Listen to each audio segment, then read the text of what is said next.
అందరికీ నమస్కారం. Welcome to our YouTube channel అనగనగా ఓ కథ. మంచి కథలు వినడానికి మా ఛానల్ను తప్పకుండా సబ్స్క్రైబ్ చేయండి. అలాగే మీ ఫ్రెండ్స్ అండ్ ఫ్యామిలీకి షేర్ చేయండి. ఇప్పుడు మనం వినబోయే ఆడియో కథ a lady with the golden pen అని పిలువబడే శ్రీ మన్నెన్ శారద గారు రాసిన చిగురాకు రెపరెపలు అనే రచన. గత భాగంలో పిల్లలంతా కలిసి దోశలు వేసి పోలీస్ స్టేషన్కి తీసుకెళ్ళి అక్కడ జైల్లో ఉన్న దొంగలకి పెట్టడం, జట్కా బండి చిన్నారి శారద ఎక్కి ఉండగా గుర్రం అదుపు తప్పిపోవడం, అలాగే పోలీస్ మావయ్య గన్ను పేల్చబోయి మావయ్యతో తిట్లు తినడం అన్నీ విన్నాం కదా. ఇక ఈ భాగంలో ఏమవుతుందో విందాం. అలాగే ఈ భాగాన్ని మొదటిసారిగా వింటున్న వాళ్ళు ఎవరైనా ఉంటే ఇంతకు ముందు ఉన్న 3 భాగాల లింకులు కామెంట్స్లో పిన్ చేస్తాను, అలాగే డిస్క్రిప్షన్లో కూడా పెడతాను. ముందు అవి విన్న తర్వాత ఇది వినండి. బయట కొందరు పిల్లలు నిలబడ్డారు. ఎవ్వరినీ లోపలికి రానివ్వడం లేదు. ఆర్భాటంగా వీధంతా లైట్లతో మెరిసిపోతోంది. క్రాకర్స్ ఆకాశంలో హల్చల్ చేస్తున్నాయి. నేను చిన్నగా దూరాలని ప్రయత్నించాను, వెళ్ళనివ్వలేదు. చివరికి పిల్లలందరం గోడెక్కి కూర్చున్నాం. పాటలు వింటూ ఉంటే లోకమే తెలియలేదు. చెప్పలేని సంతోషం వేసింది. ఆ వచ్చిన వారు మాధవపెద్ది సత్యం, పిఠాపురం నాగేశ్వరరావు, స్వర్ణలత, ఇంకెవరెవరో తర్వాత చెప్పుకుంటూ ఉంటే తెలిసింది. నాకు లోకాన్ని జయించినంత సంతోషం వేసింది. పాటలు నన్ను మరో లోకానికి తీసుకుపోయాయి. ఆనందంతో కాళ్ళు ఊపుతూ కేరింతలు కొట్టాను. భోజనాలు అయ్యాయి. అందరూ వీడ్కోలు తీసుకుంటున్నారు. పాటల ప్రోగ్రాం సాగుతూనే ఉంది. నేను మా వాళ్ళ సంగతి మరిచిపోయాను. అప్పుడు తిరిగొస్తూ మా పెదనాన్న నా వైపు చూశారు. పెదనాన్న నేను వచ్చా అని నవ్వుతూ గట్టిగా అరిచాను. అప్పుడు చూశారు మిగతా అందరూ. అందరి కళ్ళల్లో కోపం. మా అమ్మ అయితే సరి కళ్ళు ఎర్రబడిపోయాయి అవమానంతో. నేను ఏదో జయించిన ఆనందంలో ఉన్నానేమో వాళ్ళ చూపుల్ని లెక్క పెట్టలేదు. గోడ మీద నిలబడి విజయగర్వంతో గంతులేశాను. అందరూ నేనెవరో తెలియనట్లుగా వెళ్ళిపోయారు. ఆఖరి పాట వరకు విని అప్పుడొచ్చానింటికి. పెదనాన్న హాల్లో కూర్చున్నారు. నేను ఆయన్ని చూసి నవ్వాను. నన్ను చూసి ఇలా రావే అన్నారు. వెళ్ళాను. పాటలు బాగున్నాయా? బాగున్నాయి పెదనాన్న, మన గ్రామఫోన్లో లాగే పాడారు అన్నాను సంబరంగా. మరిప్పుడు మీ అమ్మ తన్నులు కూడా బాగుంటాయి, వెళ్ళు, నీకోసం కర్ర పట్టుకుని రెడీగా ఉంది అన్నారు. నేను చలించలేదు. ఇప్పుడు పాటలు వినేసి వాళ్ళని చూశాను కదా పెదనాన్న, అమ్మ ఏదో కారణంతో రోజు తంతూనే ఉంటుంది, తన్నని అన్నాను నిర్లక్ష్యంగా. రోజు తంతుందా? అవును, పిలవగానే పలకకపోతే కూడా తంతుంది. అసలు నన్ను చూడగానే అమ్మకి తన్నాలనే ఉంటుంది. ఒరే రత్నం అంటూ మా దొడ్డమ్మని పిలిచారు. మా దొడ్డమ్మ వచ్చింది. అదేం చెబుతోందో విన్నావా? ఏమంటుంది? దాంతో మాట్లాడను. అది ఆ లేబర్ పిల్లలతో కలిసి ఎలా గోడ మీద కూర్చుందో చూసారా? దీనికి అన్నీ లేబర్ బుద్ధులే అంది కోపంగా. ఏ లేబర్ పిల్లలు మనుషులు కారా? ఈ వయసులో దానికి ఆ తేడాలు ఏం తెలుస్తాయి? మీ చెల్లెలు ఎంత తప్పు చేస్తుందో తెలుసా? దానికి ఇప్పుడు తన్నులంటేనే భయం పోయింది. ఎందుకలా? దాన్ని మాట్లాడితే కొడుతుంది, కొట్టద్దని చెప్పు అన్నారు సీరియస్గా. ఇది చేసే పనులకి తనకేం చేస్తుంది అంది దొడ్డమ్మ కోపంగా. నాకు కూడా బాగా కోపం వచ్చింది. బాధ కూడా వేసింది.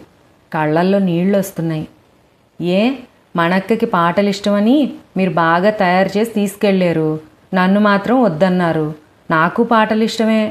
మనక్క అందంగా ఉందని తీసుకెళ్ళారు, నేను నల్లగా ఉంటానని మంచి బట్టలు వేసుకోలేదనేగా వద్దన్నారు అన్నాను ఉక్రోషంగా.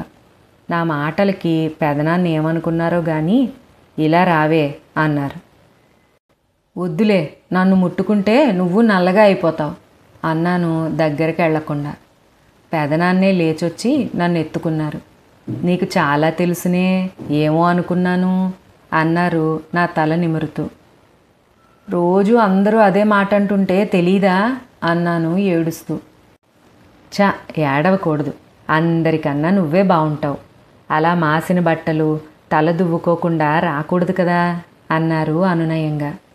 అసలు బట్టలు వేసుకోవడానికి వెళ్తానే ఏదో కారణంతో కొడుతుంది. తల దువ్విందంటే చంపేస్తుంది. అందుకే అమ్మకి దొరకకుండా తిరుగుతాను పెదనాన్న అన్నాను. పెదనాన్న ఏమనుకున్నారో ఏమో, పదవే అంటూ నన్ను అలానే కారెక్కించుకుని మెయిన్ రోడ్లో జైన్ సిల్క్ ప్యాలెస్కి తీసుకెళ్ళి బోల్డ్ ఫ్రాక్ మెటీరియల్స్ కొన్నారు. ఆ తర్వాత కాజాలు కొని వెంటనే టైలర్కి కూడా ఇచ్చి ఇంటికి తీసుకొచ్చారు.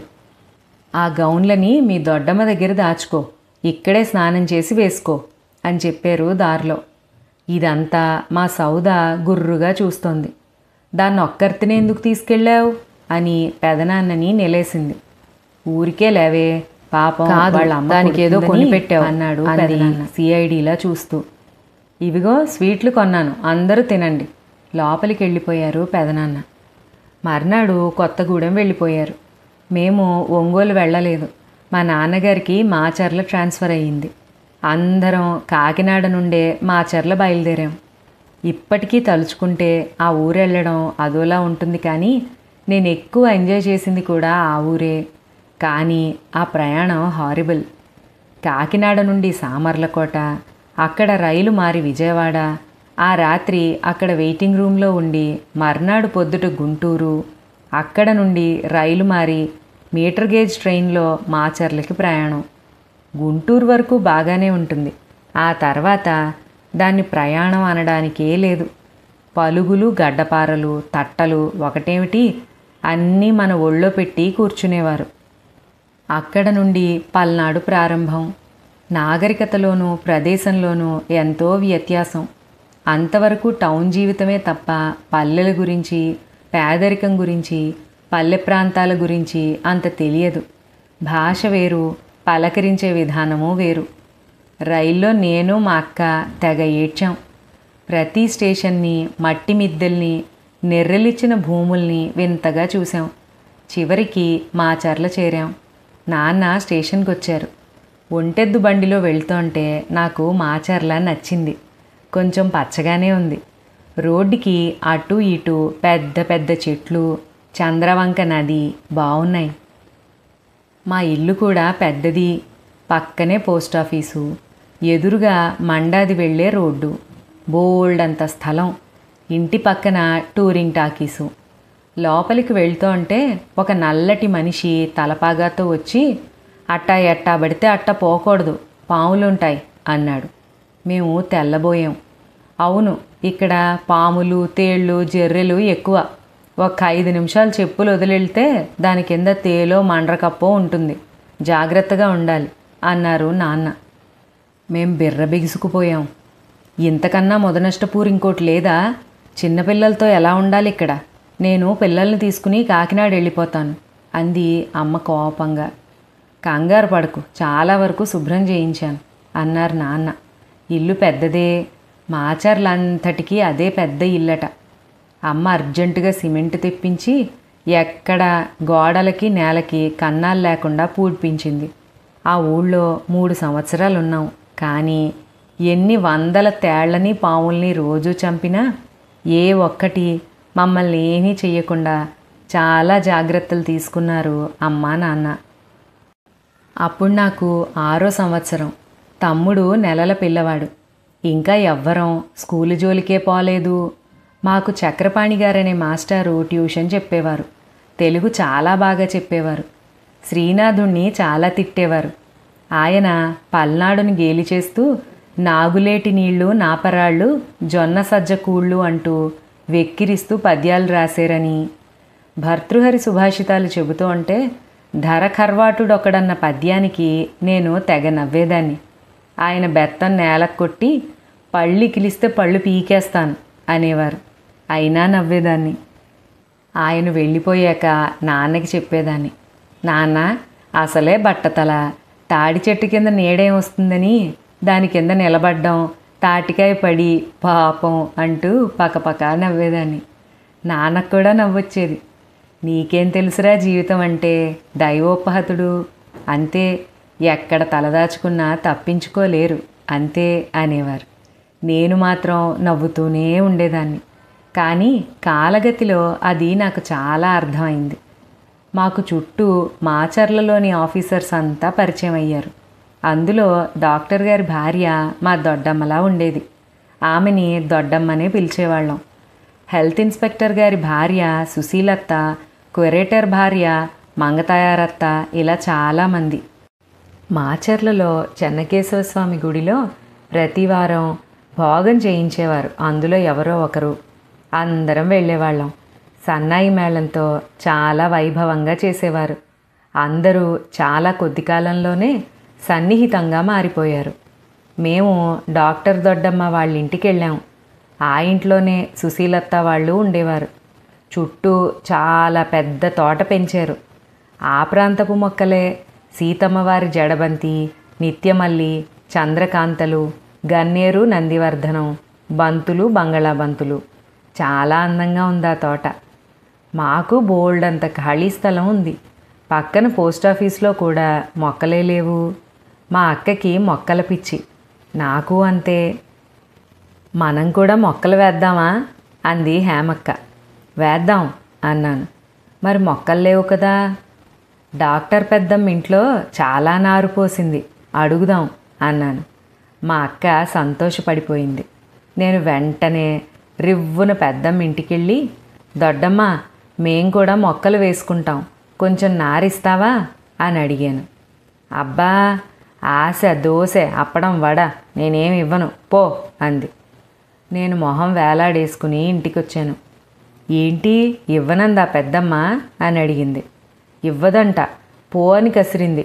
ఏం చేసుకుంటుందో అంతనారు అన్నాను కోపంగా. ఏం చేద్దాం మరి? నువ్వైతే మడులు తవ్వించు, ఎవరో ఒకరిస్తారులే అన్నాను.